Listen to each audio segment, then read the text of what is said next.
Anong huling sinabi ni Jose Rizal nung siya?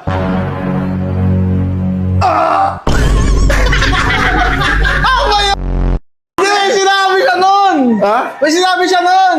Ang sabi niya nun, I shall return. Hindi, kaya ano yun eh. Kaya MacArthur Neri yun eh. Powerful kasi ang utak. Pag may utak ka, pag meron kang alam, lamang ang may alamang. Alam. Alam mo, anong grade mo na? Papasok ako Grade 1. Nung grade 1 ako, baon ko, sesto lang, tapos 5 piso. Dati yun, dahil wala kayong bitaw. Oo. Sino ang unang-unang nakatapak sa buwan? Si Juan Carlos. 7. Ito lang. Jupiter, Mars. Hindi pa magkakasunod Jupiter agad yun. Nasa akin ng teacher ko, ikaw na lang dito magturo. Sabihin ko sa kanya, ayoko! Ikaw na lang.